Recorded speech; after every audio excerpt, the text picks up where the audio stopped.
Hi friends, welcome back to my channel. మాలినిని ఓడించిన దీప మరియు జ్యోత్స్న. రాబోయే ఎపిసోడ్స్లో ఏం జరగబోతుందో ఇప్పుడు తెలుసుకుందాం.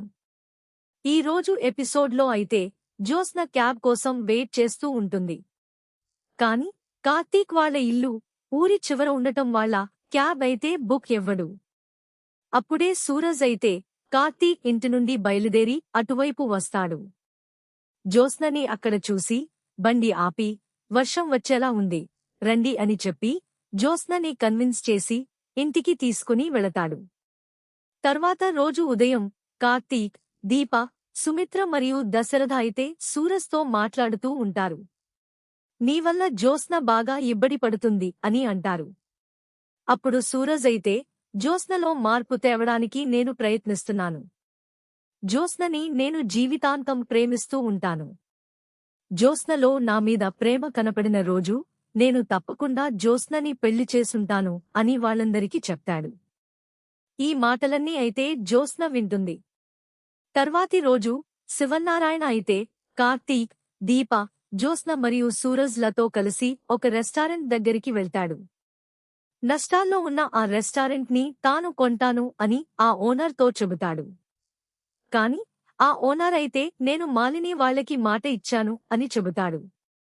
మాలిని మరియు దక్షిణామూర్తి కూడా అక్కడికి అప్పుడే వస్తారు. మాలినికి అయితే రెస్టారెంట్ ఓనర్ 2 కండిషన్స్ పెడతాడు. ఈ రెస్టారెంట్ని అమ్మకూడదు మరియు ప్రస్తుతం పనిచేస్తున్న స్టాఫ్ని తీయకూడదు అని అంటదు. దానికి మాలిని అయితే ఒప్పుకోదు. కాని దీప అయితే ఒప్పుకుంటుంది. అప్పుడు మాలిని అయితే, ముందు మీరు నాకు అమ్ముతారని మాట ఇచ్చారు కాబట్టి నాకే అమ్మాలి అని అంటుంది. అప్పుడు కార్తీక్ అయితే, స్టాఫ్ యొక్క అభిప్రాయాన్ని తెలుసుకోండి. వారు ఎటువైపు మొగ్గితే వాళ్లకే మీ రెస్టారెంట్ని అమ్మండి అని చెబుతాడు. శివన్నారాయణ అయితే, ఎట్టి పరిస్థితులలో ఈ రెస్టారెంట్ మనకు దక్కాలి అని చెప్పి అక్కడి నుండి బయటికి వెళ్తాడు.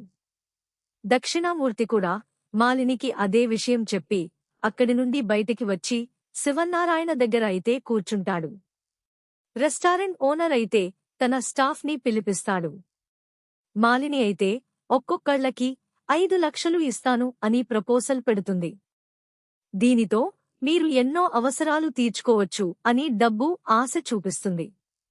ఇంక దీప అయితే తమ తరఫున జ్యోత్స్నని మాట్లాడమని చెబుతుంది. జ్యోత్స్న అయితే స్టాఫ్తో ఇలా మాట్లాడుతుంది. మీరు చాలా కాలంగా ఈ రెస్టారెంట్లో పనిచేస్తూ ఉండి ఉంటారు.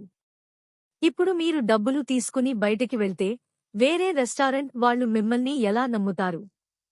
ఇంకొకరు ఎక్కువ డబ్బు ఆశ చూపితే మీరు అక్కడికి వెళ్ళిపోతారని ఎవరు మీకు అవకాశం ఇవ్వరు. ఇదివరకు మా రెస్టారెంట్లో ఒక మంచి చెఫ్ ఉండేవాడు. అతన్ని ఈ మాలిని దేవి కొనేసింది. పోటీలో అతను ఓడిపోయాడు, మేము గెలిచాం. ఇప్పుడు ఆ చెఫ్ని ఈమె పనిలో నుంచి తీసేసింది. ఇప్పుడు ఆ చెఫ్కి ఎక్కడా ఉద్యోగం లేదు.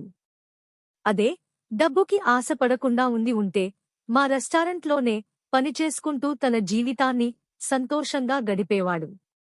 మీ రెస్టారెంట్ ఓనర్ మీకు అన్యాయం జరగకూడదు అని మిమ్మల్నే ఒక నిర్ణయం తీసుకోమని చెప్పాడు. ఈ రెస్టారెంట్ని మేము కొంటే మీరందరూ ఇప్పుడున్న జాబ్ హ్యాపీగా చేసుకోవచ్చు.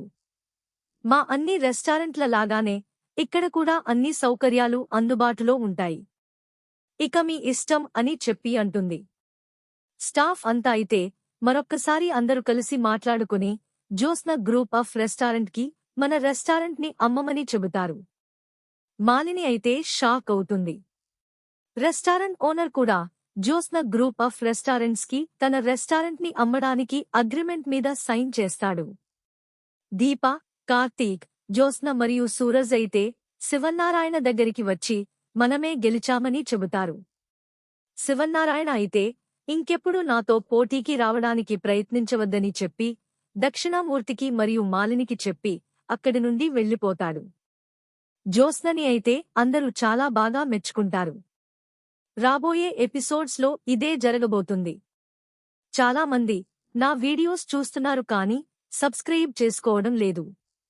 మీరు చేసే ఒక్క చిన్న సబ్స్క్రైబ్ మాకు ఎంతో ఎంకరేజ్మెంట్ ఇస్తుంది. రాబోయే ఎపిసోడ్స్ ముందుగా తెలుసుకోవాలనుకుంటే మా ఛానల్ని సబ్స్క్రైబ్ చేసుకుని ఆల్ నోటిఫికేషన్స్ని క్లిక్ చేసుకోండి. అప్పుడు వీడియో అప్లోడ్ చేయంగానే మీకైతే నోటిఫికేషన్ వస్తుంది. మీ అభిప్రాయాలను కామెంట్స్ రూపంలో తెలియజేయండి. మీకు డైలీ అప్డేట్ కోసం మా ఛానల్ని సబ్స్క్రైబ్ చేసుకోండి. అలాగే మా వీడియోని కూడా ఒక లైక్ చేసి మమ్మల్ని ఎంకరేజ్ చేయండి.